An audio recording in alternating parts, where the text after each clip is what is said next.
Hello my people, now welcome back again to Harmless TV. Yeah, now this man matter, now we see this Yoruba man went there for London, when just carry video come out. Come they say they give Igbo people reach on 26th of October, say make they come out when it be Sunday. So say from on Monday, say if they see any Igbo people for Yoruba land, say they go deal with that person, because then they won't block the road, they won't block everywhere. So now say not say as the man do the video, he can't share am. So many people can't they really know say waiting they happen, and so this kind of thing they happen. So now we can't see share the video to make una know say see waiting they happen for the town. But thank God many people condemn the video, talk say say waiting this man talk they not support her. Many Yoruba people condemn and they say they not support the man. Many Igbo too say they not support the man. So all of them say no, say the man they crazy, the man don't know waiting in they do. But una know say we when it be say now we they give una the news. We not fit just see video like this. Make we just talk say the person head not correct, make it pass, because we too as we they talk, if not too still listening some kind matter, now fit talk say waiting this person they talk may be true, maybe the person don't know waiting they do. But I lie, the person know waiting they do, because person no just come out, stand for camera, just carry camera, they talk something when he be say no, it not happen. Only say maybe they do one other business, but to say something of news, my people, there is no fire without smoke. You understand? So as we come deep now, we can't go find and say waiting make this man come and come they talk this kind of thing. Now we can't see say say the man not there alone. Yes, because they don't do the meeting before they send this man. Say make you come voice this thing, come out, make the word for hearer, make Igbo people for hearer. The thing when they go on now come be say, then now come they accuse Igbo people. Say now Igbo people when be say they there for Lagos. Say now Igbo people now then they organize this protest now. Say now only Igbo people now then they destroy things. Now then they cause problem when they for Lagos. Say now then they thief. Now may say Igbo na thief, may they pack come up for their place. Say now so they do for the other year. I don't know what nonsense when they talk. Because the way where we there now, me I believe say when this protest starts, now the whole Nigeria now then stand up to come against waiting the SARS police people they do. The SARS police people they now the Lagos they even deal with people for Lagos where past people when even there for East self. Everybody see am. Now all of us stand up say no be one Nigeria, say no one fight against the corruption when it be say they for no lands. How manage now when I come reach middle of the road now? I can't see they backstab myself again. I can't see they stab myself for back again. What thing can they happen? And we not gonna understand. Because none of now when stand together say answers, all of now they do the riot. Each state, the whole state for Nigeria, even Hausa state self, no place where they not for do the riot. Now some Hausa would know so be say they see they pay all those bandits when still they under good government. Now then they pursue, they even they chase people. When it be say even some Yoruba people still there inside. But now since say the protesters, the people of the land, they not feel subdued them. So now all of them now come they run, they hide, enter inside. So now won't come bring another method now to come say hijack the protest when it be say people they do to come say hijack the mouth of the people, say make they not talk, make they for keep quiet again. This one now don't come turn to another religious matter, being an ethnic matter. Only God now just know. So my people now you can see say the matter may be smart, you know, because even politicians self, everybody big men self when they for the Nigeria don't they talk, including this man when be Sonyinka, the man self don't still comment for the matter. So even this man when be Elliot or Gochukwuko, this man self now he be founder of Igbo Youth Movement, and now he be their secretary for the Eastern Consultative Assembly. So the man now can't even come out, can't even deny the matter. Or say no, say person when they insinuate and say na Igbo people, now then they burn every place, now then they scatter every place, and na Igbo, now then they organize this protest. Say the thing na lie. How manage now when they will come carry this thing, come put for Igbo people heads? Because now all the whole Nigeria and all of them stand up, the whole city, the whole village for Nigeria, all of them they stand up, they fight for their own rights. Everybody say na one man stand, say that they fight their own. They even come out for social media self, can't tell us say this matter, say nobody they control them, say nobody they send them, say everybody they do it on, say na one man fight with that one. How manage now when it comes to a reach middle of the road now don't they carry the thing, they twist them again, now they put for Igbo people heads, say na Igbo people now then no one listen. The useless man self that they talk say police don't arrest him for London, but I don't know how far, because how can police arrest the man when he be say the man not there alone, a person send them. If to say no only in the talk you know, you go say no in the form resist matter na propaganda, but now in people now then send them. My people they send and waiting they do so. As the man don't comment now, come still put for Facebook, come still they talk say, why Igbo people no go follow the government, waiting government talk. Say make Igbo people follow if they no go do like that. Now we say now the beginning of the fight. So which means if they tell everybody say make it shut up, so make them not protest again, or make even though say the government do waiting they say want to, even though say no one do, say you no go do am, say make them not just talk. So make them see they hide under you, make you see they oppress them. So now the matter be that one now. But anyway, make we just read the comments when he be say this Elliot Ogochukwu waiting the man talk. So make we read the matter when he be say the man explain, give them, they tell them say maybe Igbo be the problem when they there, because none of them are not gather together say now one fight for our rights. So make we read the man comments.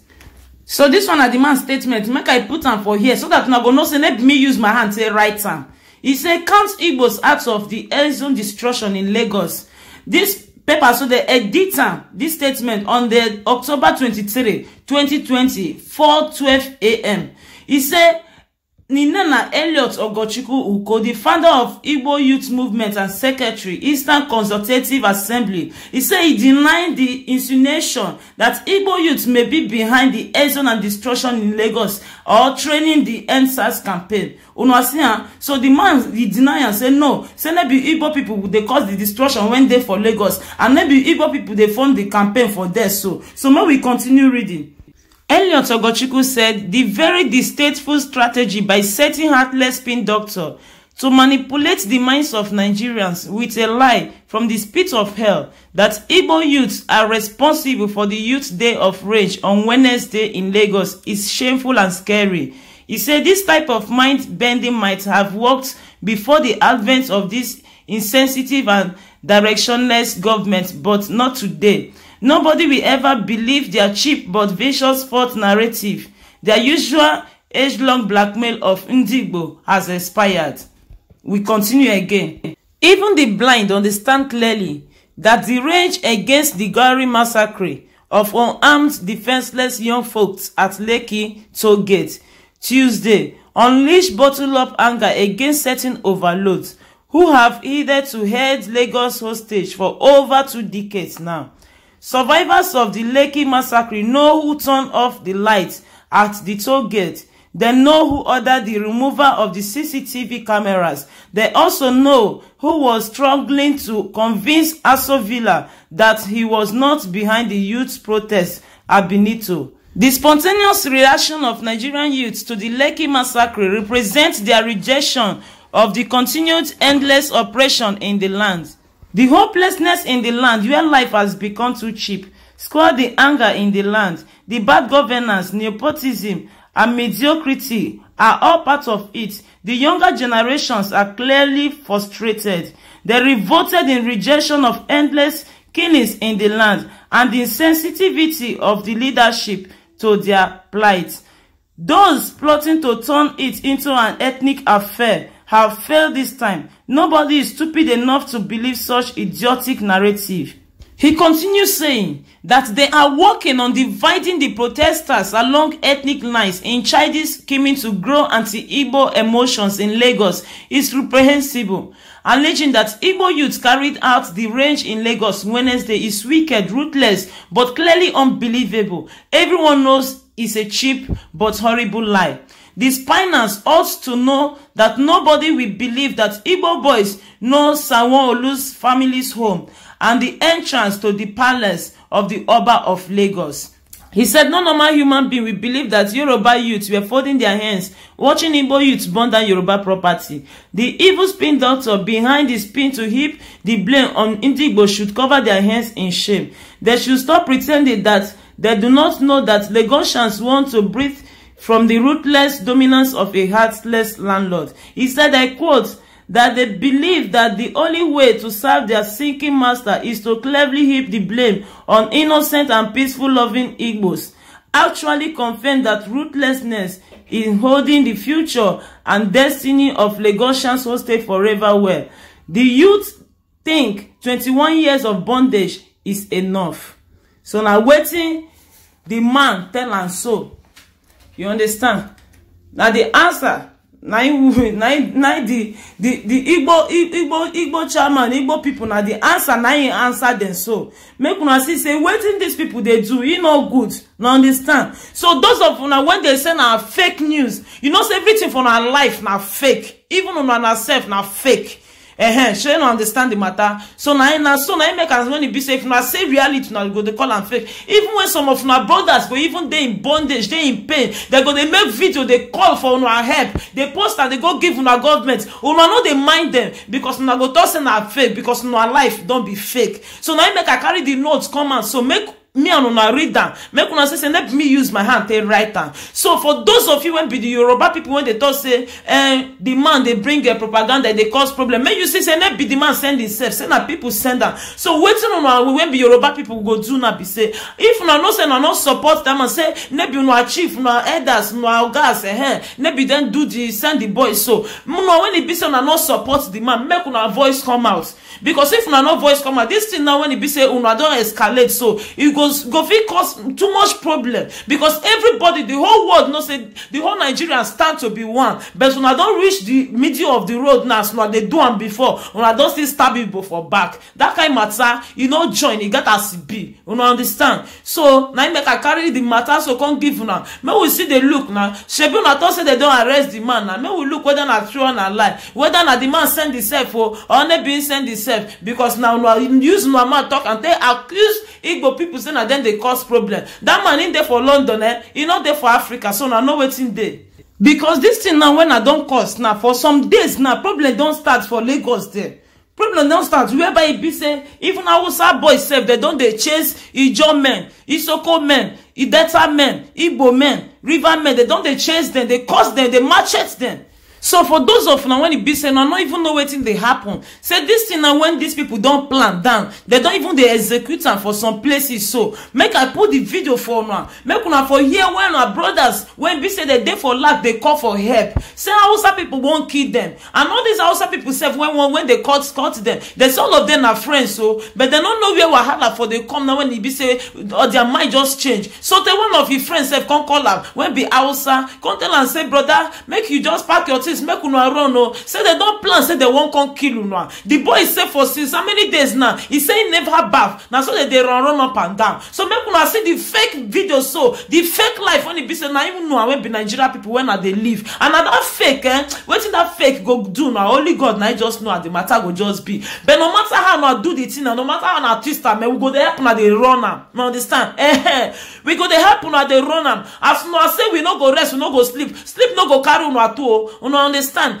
So make una they do now. On we too the underground for here. We go they do and they come and go run out together. As no don't change the SARS matter now into tribalism now. Now so now won't carry the matter just stay put like that. You understand? But make una not just forget say Igbo self don't they even they fight for their country so long ago. Make una not forget say Biafra self is not too far for where Igbo dey. Una understand? So I pray make God make it just they push us and they push and they go so then I go push Igbo enter their own country. Now that time I go know say kakine be sugar. That underground when they go when it be say na Igbo money na not they go that underground. That time we go see when I go foresee that money go that underground. Una hear me so because we see the riot when I even do for some months back. When I come, they tell Igbo people say, make them know they buy land again for Lagos. Say they don't buy on our land finish. You can imagine nonsense. Many of them they stay for America, for Europe, for everywhere, for Asia. Now no get house, now no get land for those places. Person they drive on one. No see how the matter be now. All these things not jealousy, but no matter how not jealous rich my people, who God don't bless, you know, God, you don't bless them already. No man when go feel curse am. Now be the thing. So instead when I go build, say when I put no head, that men I learn work. No, I say that the people when Sabi now I want oppress. This time, Yoruba, if you not stand up, voice for our country, you know, no place, no people, no say that this kind of bonga 419 politicians now I won't follow. When it be said that they twist everything from our head now. No, Hausa, no sleep. The place where they bath, where they keep my things, now Hausa people. Now then they take care of my washing and everything. So when I want to enter inside there, one of them come here out, say make I no go, say if you go, say like me, say if you go there, I no go come back here, I no go come out again. So I revised. Since that yesterday I never bath. So as night reach now, their brothers now they tell us say them go come kill us. Which people? Outside people, the one where they sell for this place, say them go come kill us. So that's why we no sleep. Unfortunately, as we no sleep, they no fear enter us. As they come, we run. Then catch one of us, pay them. Another person come, then see them pay them. They pay them about 3 people, match them. 2 now there for BMH. As me and you they talk. 3. So that's why we no feel cool down. We no feel bear. Because if he touch you, now you go feel the pain. If he no touch you, you no go feel the pain. That's why me, see as I did now. I know if they tell me yesterday, say I go wear pants today, I no go believe. But when I see my brothers, the way where they call them like say na cow, I vex. My brothers they enjoy me. That's why I see a lot of crowd like this. That is what happened. So we don't know say they won't fight us. Now their brothers tell us. Without that, we for finish. Thank you, my brother, for standing to defend their people. But now there is advice that is coming from all over Nigerian youths. The advice is that there were some people, this youth that you are seeing today, standing all over the places in Nigeria. We want to change the narrative of yesterday. Now some hoodlums, or let's say some politicians, are paying some youth that doesn't know what is happening. They pay them money to start a tribal fight, to fight some job people, to fight Igbo people, or fight this one, so that it become a tribal fight. But the advice is now that we should not engage. We should not engage in that fight. Just defend ourselves, because that is not what we are here for. We want the whole youth to stand in state. Federal government of Nigeria. That is what to change it. And you support us? Yes, as a matter of fact, we support what people did to defend themselves. And all those that tried this mayhem to kill innocent people in their houses will face the warrants. Thank you, my brothers. God bless you all. What do you have for me? No other day. This is a warning to the Igbo people living in Yoruba land. We're giving you a 48-hour ultimatum from today, Friday, 23rd of October, 2020, until Sunday, 25th of October, 2020, to leave Yoruba land.